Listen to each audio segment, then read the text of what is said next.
Okay, so I just washed my hair a little bit ago, so if it seems a little damp and unorganized, that's why. This is part 9 of Good Omens. Wednesday. It was a hot, fume-filled August day in central London. Warlock's 11th birthday was very well attended. There were 20 small boys and 17 small girls. There were a lot of men with identical blonde crew cuts, dark blue suits, and shoulder holsters. There was a crew of caterers who had arrived bearing jellies, cakes, and bowls of crisps. Their procession of vans was led by a vintage Bentley. The amazing Harvey and Wanda children's party's a specialty had both been struck down by an unexpected tummy bug, but by a providential turn of fortune, a replacement had turned up practically out of the blue. A stage magician. Everyone has his little hobby. Despite Crawley's urgent advice, Aziraphale was intending to turn his to good use.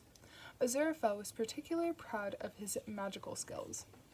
He had attended a class in the 1870s run by John Maskelyne and had spent almost a year practicing sleight of hand, palming coins, and taking rabbits out of hats.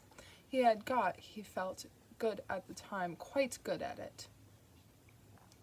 The point was that although Aziraphale was capable of doing things that could make the entire magic circle hand in their wands, he never applied what might be called his intrinsic powers to the practice of sleight-of-hand conjuring, which was a major drawback. He was beginning to wish that he'd continued practicing. Still, he mused, it was like riding a velocipede. You never forgot how. His magician's coat had been a little dusty, but it felt good once it was on. Even his old patter began to come back to him. The children watched him in blank, disdainful incomprehension. Behind the buffet, Crawley, in his white waiter's coat, cringed with contact embarrassment. Now then, young masters and mistresses, do you see my battered old top hat? What a shocking bad hat, as you young'uns do say. And see, there's nothing to it, but bless my breeches, who's this rum customer? Why, it's our furry friend, Harry the Rabbit. It was in your pocket, pointed out Warlock. The other children nodded agreement. What did he think they were? Kids? Aziraphale remembered what Maskelyne had told him about dealing with hecklers. Make a joke out of it, you pudding heads, and I mean you, Mr. Fell. The name Aziraphale had adopted at that time. Make 'em laugh, and they'll forgive you for anything. Ho, you've rummed my hat trick, he chuckled. The children stared at him impassively. You're rubbish, said Warlock. I wanted cartoons anyway. He's right, you know, agreed a small girl with a ponytail. You are rubbish, and probably it says the F slur, but I'm not gonna say that. Aziraphale stared desperately at Crowley. As far as he was concerned, young Warlock was obviously infernally tainted, and the sooner the black dog turned up, and they could get away from this place, the better. Now, do any of you young'uns have such a thing as a turnip penny bit about your persons? No, young master? Then what is this I see behind your ear? I got cartoons at my birthday, announced the little girl. And I got a Transformer and a My Little Ponyer and a Decepticon Attacker and a Thunder Tank and a... Oh, I realize now that she's a little kid and Anna is actually... Sorry, my brain is just not working right now. Crowley groaned. Children's parties were obviously places where any angel with an ounce of common sense should fear to tread. Piping infant voices were raised in cynical merriment as Aziraphale dropped 3 linked metal rings. Crowley looked away, and his gaze fell on a table heaped high with presents. From a tall plastic structure, 2 beady little eyes stared back at him. Crowley scrutinized them for a glint of red fire. You could never be certain when you were dealing with the bureaucrats of hell. It was always possible that they had sent a gerbil instead of a dog.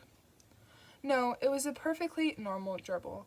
It appeared to be living in an exciting construction of cylinders, spheres, and treadmills, such as the Spanish Inquisition would have devised if they'd had access to plastic's molding press. He checked his watch. It had never occurred to Crowley to change its battery, which had rotted away 3 years previously, but still kept perfect time. It was 2 minutes to 3. Aziraphale was getting more and more flustered. Do any of the company here assembled possess such a thing about their persons as a pocket handkerchief? No. In Victorian days, it had been unheard of for people not to carry handkerchiefs, and the trick, which involved magically producing a dove who was even now pecking irritably at Aziraphale's wrist, could not proceed without one. The angel tried to attract Crowley's attention, failed, and in desperation pointed to one of the security guards, who shifted uneasily. You, my fine Jack Sauce, come here. Now, if you expect your breast pocket, I think you might find a fine silk handkerchief. No, sir. I'm afraid not, sir, said the guard, staring straight ahead. Aziraphale winked desperately. No, go on, dear boy. Take a look, please. And the guard reached a hand inside his inside pocket, looked surprised, and pulled out a handkerchief. Duck egg blue silk with lace edging. Aziraphale realized almost immediately that the lace had been a mistake, as it caught on the guard's holstered gun and sent it spinning across the room to land heavily in a bowl of jelly. The children applauded spasmodically. Hey, not bad, said the pony-tailed girl. Warlock had already run across the room and grabbed the gun. Hands up, dog breasts, he shouted gleefully. The security guards were in a quandary. Some of them fumbled for their own weapons. Others started edging their way toward or away from the boy. The other children started complaining that they wanted guns as well, and a few of the more forward ones started trying to tug them out of the guards who had been thoughtless enough to take their weapons out. Then someone threw some jelly at Warlock. The boy squeaked and pulled the trigger of the gun. It was a Magnum 32 CI issue gray mean heavy, capable of blowing a man away at 30 paces and leaving nothing more than a red mist, a ghastly mess, and a certain amount of paperwork. Aziraphale blinked. A thin stream of water squirted from the nozzle and soaked Crowley, who had been looking out the window, trying to see if there was a huge black dog in the garden. Aziraphale looked embarrassed. Then a cream cake hit him in the face. It was almost 5:03. With a gesture, Aziraphale turned the rest of the guns into water pistols as well and walked out. Crowley found him on the pavement outside, trying to extricate a rather squishy dove from the arm of his frock coat. It's late, said Aziraphale. I can see that, said Crowley. Comes of sticking it up your sleeve. He reached out and pulled the limp bird from Aziraphale's coat and breathed life back into it. The dove cooed appreciatively and flew off a trifle warily. Not the bird, said the angel. The dog. It's late. Crowley shook his head thoughtfully. We'll see. He opened the car door and flipped on the radio. I should be so lucky. I should be so lucky in... Hello, Crowley. Hello, who is this? Dagon, Lord of the Files, Master of Madness, Under Duke of the Seventh Torment, what can I do for you? The Hellhound. I'm just, checking that it got off okay? Released 10 minutes ago. Why? Hasn't it arrived? Is something wrong? Oh, no, nothing's wrong. Everything's fine. Oops, I can see it now. Good dog. Nice dog. Everything's terrific. You're doing a great job down there, people. Well, lovely talking to you, Dagon. Catch you soon, huh? He flipped off the radio. They stared at each other. There was a loud bang from inside the house and a window shattered. Oh, dear, muttered Aziraphale, not swearing with the practiced ease of one who has spent 6,000 years not swearing, and who wasn't going to start now. I must have missed one. No dog, said Crowley. No dog, said Aziraphale. The demon sighed. Get in the car, he said. We've got to talk about this. Oh, and Aziraphale? Yes. Clean off that blasted cream cake before you get in. It was a hot, silent August day far from central London. By the side of the Tadfield Road, the dust weighed down like the hogweed. Bees buzzed in the hedges. The air had a leftover and reheated feel. There was a sound like 1,000 metal voices shouting, Hail! Cut off abruptly. and there was a black dog in the road. It had to be a dog. It was dog-shaped. There were some dogs which, when you meet them, remind you that, despite thousands of years of man-made evolution, every dog is still only 2 meals away from being a wolf. These dogs advanced deliberately, purposefully. The wilderness made flesh, their teeth yellow, their breath a stink, while in the distance their owners twitter, "He's an old soppy, really, just poke him if he's a nuisance." And in the green of their eyes, the red campfires of the Pliocene gleam and flicker. This dog would make even a dog like that slink nonchalantly behind the sofa and pretend to be extremely preoccupied with its rubber bone. It was already growling, and the growl was a low, rumbling snarl of spring-coiled menace, the sort of growl that starts in the back of one's throat and ends up in someone else's. Saliva dripped from its jaws and sizzled on the tar. It took a few steps forward and sniffed the sullen air. Its ears flicked up. There were voices, a long way off. A voice, a boyish voice, but one that had been created to obey, could not help but obey. When the voice said follow, it would follow. When it said kill, it would kill. His master's voice. It leapt the hedge and padded across the field beyond. A grazing bull eyed it for a moment, weighed its chances, then strolled hurriedly towards the opposite hedge. The voices were coming from a cusp of straggly trees. The black hound slunk closer, jaws streaming. One of the voices said, "He never will. You're always saying he will, and he never does. Catch your dad giving you a pet. An interesting pet, anyway. It'll probably be stick insects. That's your dad's idea of interesting." The hound gave the canine equivalent of a shrug, but immediately lost interest now that the master, the center of the universe, spoke. "It'll be a dog," it said. "Huh? You don't know it's going to be a dog. No one said it's going to be a dog. How do you know it's going to be a dog if no one's said? Your dad be complaining about the food it eats the whole time." "Privet?" This third voice was more prim than the first two. The owner of a voice like that would be the sort of person who, before making a plastic model kit, would not only separate and count all the parts before commencing, as per the instructions, but also paint the bits that needed painting first, and leave them to dry properly prior to construction. All that separated this voice from chattered accountancy was a matter of time.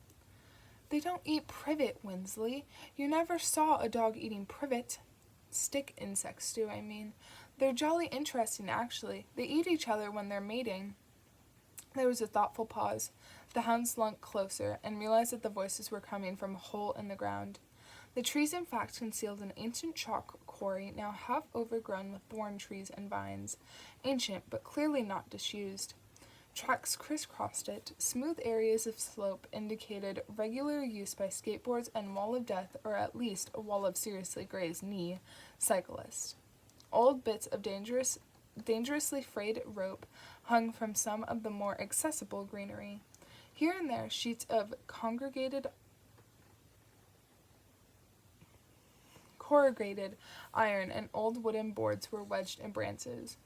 A burnout, rusting Triumph Herald estate was visible, half submerged in a drift of nettles. In one corner, a tangle of wheels and corroded wire marked the site of the famous lost graveyard where the supermarket trolleys came to die. If you were a child, it was paradise. The local adults called it the pit. The hound peered through a clump of nettles and spotted 4 figures sitting in the center of a quarry of that indispensable prop to good secret dens everywhere, the common milk crate. "They don't." "They do. But bet you they don't," said the first speaker. It had a certain timbre to it that identified it as young and female, and it was tinted with horrible fascination. "They do, actually. I had 6 before we went on holiday, and I forgot to change the privet, and when I came back I had one big fat one." "Nay, that's not stick insects. That's praying mantises. I saw on the television where this big female one ate this other one, and it didn't hardly take any notice." There was another crowded pause. "What are they praying about?" said his master's voice. "Dunno. Praying they don't have to get married, I expect." The hound managed to get one huge eye against an empty knothole in the quarry's broken-down fence and squinted downwards. "Anyway, it's like with bikes," said the first speaker authoritatively. I thought I was going to get this bike with 7 gears, and one of them razor blade saddles and purple paint and everything, and they gave me this light blue one with a basket. A girl's bike. Well, you're a girl, said one of the others. That's sexism, that is. Going around giving people girly presents just 'cause they're a girl. I'm going to get a dog, said his master's voice firmly. His master had his back to him. The hound couldn't quite make out his features. Oh yeah? One of those great big Rottweilers? Yeah? Said the girl with withering sarcasm. No, it's going to be the kind of dog you can have fun with, said his master's voice. Not a big dog. The eye on the nettles vanished abruptly downwards. But one of those dogs that's brilliantly intellect and can go down rabbit holes and has one funny ear that always looks inside out. And a proper mongrel, too. A pedigree mongrel. Unheard by those within, there was a tiny clap of thunder on the lip of the quarry. It might have been caused by the sudden rushing of air into the vacuum caused by a very large dog becoming, for example, a small dog. The tiny popping noise that followed might have been caused by one ear turning itself inside out. And I'll call him, said his master's voice. I'll call him... Yes, said the girl. What are you going to call it? The hound waited. This was the moment. The naming. This would give it its purpose, its function, its identity. Its eyes glowed a dull red, even though they were a lot closer to the ground, and it dribbled into the nettles. I'll call him Dog, said his master positively. It saves a lot of trouble, a name like that. The hellhound paused. Deep in its diabolical canine brain, it knew that something was wrong, but it was nothing if not obedient, and its great sudden love of its master overcame all misgivings. Who was it to say what size it should be anyway? And trotted down the slope to meet its destiny. Strange, though, it had always wanted to jump up at people, but now it realized that against all expectation, it wanted to wag its tail at the same time.